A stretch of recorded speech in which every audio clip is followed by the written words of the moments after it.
नमस्कार, आप देख रहे हैं वीएनएम टीवी। मैं हूं रंजना दवे। वीएनएम टीवी पर अब वक्त है देश दुनिया की बड़ी खबरों का।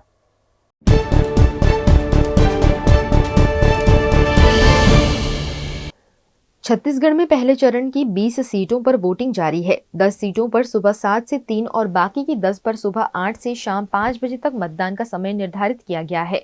अब तक आमजन के साथ ही मंत्री कवासी लखमा और पूर्व सांसद अभिषेक सिंह व भाजपा कांग्रेस के कई प्रत्याशी मताधिकार कर इस्तेमाल कर चुके हैं।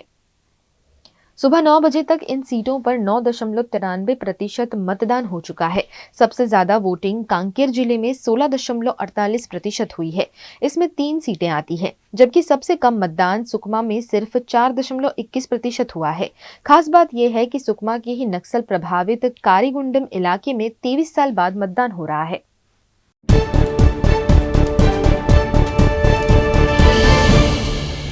मिजोरम की 40 विधानसभा सीटों पर आज मंगलवार सुबह 7 बजे से वोटिंग शुरू हो चुकी है। राज्य में सुबह 9 बजे तक करीब 17% मतदान हो चुका है। राजधानी आइजोल में अब तक 15.39% वोटिंग हो चुकी है। खोजोल में सबसे ज्यादा 27.22% मतदान हुआ। गवर्नर हरिबाबू कंभमपति ने आइजोल साउथ में सुबह 8:15 बजे वोटिंग की। मुख्यमंत्री जोरमथंगा ईवीएम खराब होने की वजह से वोटिंग नहीं कर पाए।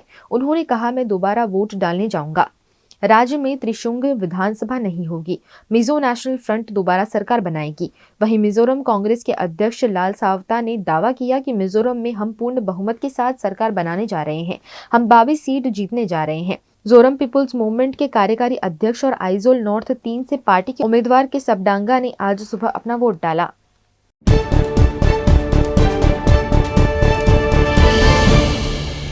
इजराइल हमास जंग को आज 1 महीना पूरा हो चुका है। इस बीच ईरान के राष्ट्रपति इब्राहिम रईसी ने जंग को लेकर पीएम मोदी से फोन पर बात की। उन्होंने कहा, भारत से उम्मीद है कि वो फिलिस्तीनियों पर हो रहे जुल्म को रोकने के लिए अपनी पूरी ताकत लगाएगा। फिलिस्तीनियों की हत्या से सभी आजाद देश गुस्से में हैं। रईसी ने कहा, अगर नाजियों के खिलाफ यूरोप की लड़ाई साहस भरा काम था, तो बच्चों की हत्या करने वाले यहूदी शासन के खिलाफ लड़ाई की निंदा नहीं की जा सकती। वहीं पीएम मोदी ने तनाव को रोकने, मानवीय सहायता पहुंचाने और मिडिल ईस्ट में शांति स्थापित करने की जरूरत पर जोर दिया। इसके अलावा दोनों देशों के आपसी कारोबार चाबहार बंदरगाह प्रोजेक्ट भी बातचीत का मुद्दा रहा।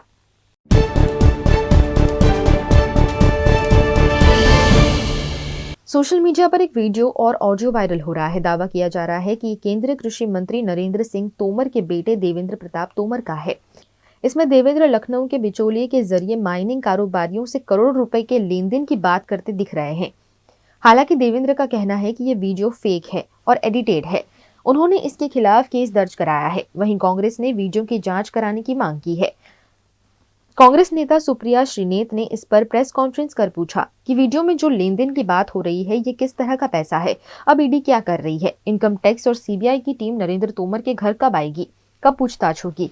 एक अकेला लड़का सैकड़ों करोड़ों की बात नहीं कर सकता। इसमें बड़े बड़े नेताओं की मिलीभगत है।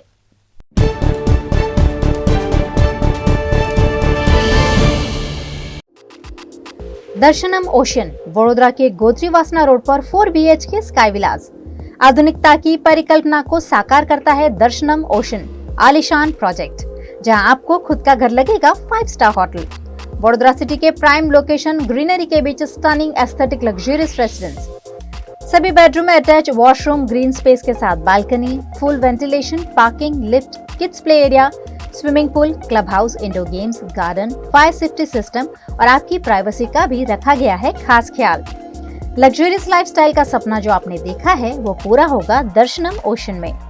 आज ही विजिट करें दर्शनम ocean behind Gotri police station, गोत्रीवासना road, Vadodara. कला और कलाकार, संस्कृति और धर्म, रंग और जीवन, प्राचीन और आधुनिक, सब कुछ संजोया है हमने यहाँ कलारंभ में, बिल्कुल भारत हाट की तरह। कलारंभ बाय भारत हाट अब नए रंग रूप में। ब्रास की बनी देवी देवताओं की हजारों प्रतिमाओं का एक्सक्लूसिव कलेक्शन। सयाजीगंज के 4 मंजिला शोरूम में गिफ्ट आर्टिकल्स का भी खजाना। दिवाली पर दोस्तों या रिश्तेदारों को तोहफा देना हो या लेनी हो कॉर्पोरेट गिफ्ट्स, कलारंभ में सब कुछ मौजूद। मंदिर से लेकर ड्राइंग रूम और बेडरूम से लेकर घर के हर कोने को सजाने के लिए कलारंभ में खूबसूरत आर्ट पीसेस अवेलेबल। तो राह किसकी देख रहे हैं? इस दिवाली विजिट करना तो बनता है।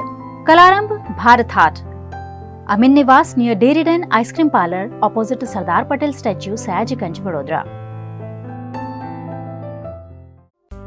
वडोदरा के शोर शराबे से दूर पंचवटी के leisure alley restaurant and banquet में शुद्ध शाकाहारी खाने का लुत्फ उठाइए, क्योंकि यहाँ हर डिश है खास। इतना ही नहीं, यहाँ प्योर जैन फूड भी अवेलेबल।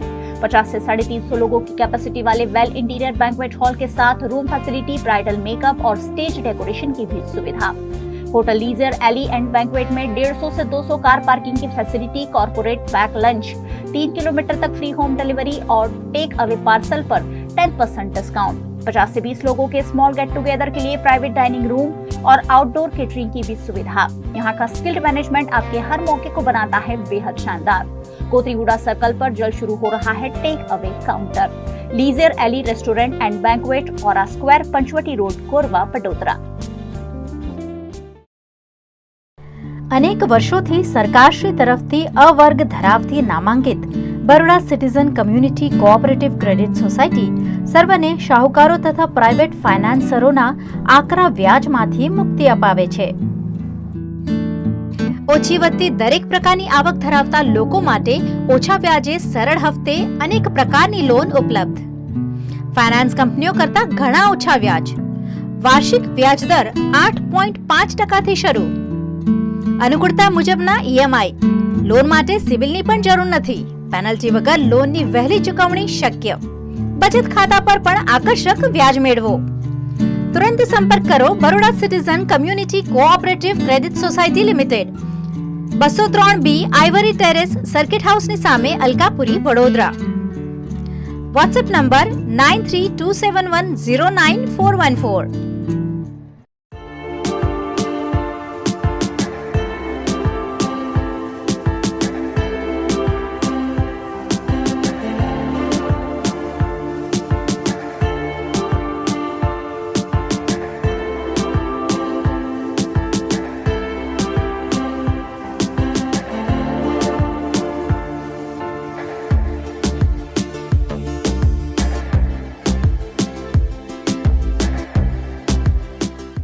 भारत ले रहा है इलेक्ट्रिक अंगड़ाई। क्यों ना हम साथ चले, साथ चले, साथ बढ़े, साथ बढ़े।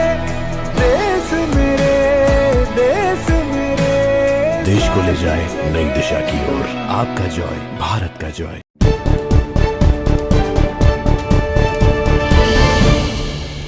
स्कूली छात्राओं को मुफ्त सैनिटरी नैपकिन बांटने को लेकर नेशनल पॉलिसी तैयार कर ली गई है। ये जानकारी केंद्र सरकार ने सुप्रीम कोर्ट में दी। सरकार ने इस पर आम लोगों की राय जानने के लिए कोर्ट से 4 हफ्ते का समय भी मांगा। अदालत ने केंद्र को भी निर्देश दिया है कि देश के सभी सरकारी स्कूलों में लड़कियों की संख्या के अनुपात में टॉयलेट बनाए जाएं। सुप्रीम कोर्ट में दाखिल एक जनहित याचिका में स्कूली लड़कियों को फ्री सैनिटरी नैपकिन देने की मांग की गई थी। इसमें कहा गया था कि पीरियड में होने वाली दिक्कतों के कारण कई लड़कियां स्कूल छोड़ देती हैं, क्योंकि उनके परिवार के पास पैड पर खर्च करने के लिए पैसे नहीं होते हैं।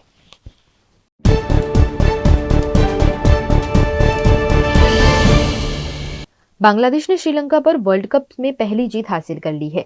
टीम ने श्रीलंकाई टीम को 3 विकेट से हरा दिया। श्रीलंकाई टीम पहले बल्लेबाजी करते हुए 49.3 ओवर में 279 रन पर ऑल आउट हो गई। वहीं बांग्लादेश में 41.1 ओवर में 7 विकेट खोकर टारगेट हासिल कर लिया। इस जीत के बाद बांग्लादेश पॉइंट्स टेबल के 7वें नंबर पर आ गई, जबकि श्रीलंका 8 नंबर पर पहुंच गई है। बांग्लादेश इस टूर्नामेंट के पावर प्ले में सबसे ज्यादा विकेट गंवाने वाली टीम है।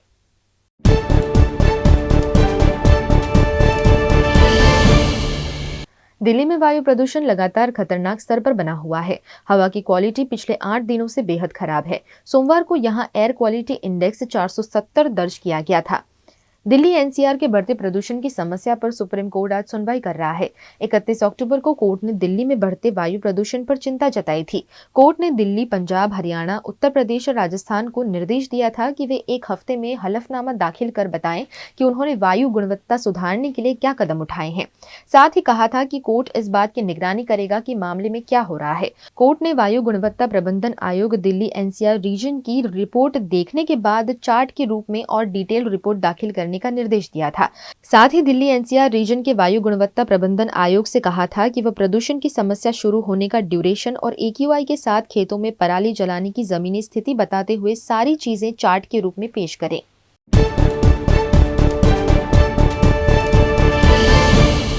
केंद्रीय मंत्री व भाजपा के प्रदेश चुनाव प्रभारी प्रहलाद जोशी ने मेहंदीपुर धाम पहुंचकर स्वयंभू बालाजी महाराज के दर्शन किए। जोशी ने बालाजी, भैरव बाबा व प्रेतराज सरकार के दर्शन किए, जहां पंडितों ने चोले का टीका लगाकर उनका स्वागत किया। मंदिर ट्रस्ट सचिव M.K. माथुर ने ट्रस्ट की गतिविधियों की जानकारी देते हुए प्रसादी भेंट की। इस दौरान मीडिया से बात करते हुए भाजपा में मुख्यमंत्री फेस के सवाल पर उन्होंने कहा, हमारी पार्टी में चुनाव के बाद सीएम का निर्णय पार्लियामेंट्री बोर्ड करता है, लेकिन कांग्रेस का मुख्यमंत्री फेस कौन है, उनको प्रदेश की जनता के सामने यह स्पष्ट करना चाहिए। मुख्यमंत्री चेहरे को लेकर कांग्रेस अभी तक प्रदेश की जनता को धोखे में रख रही है।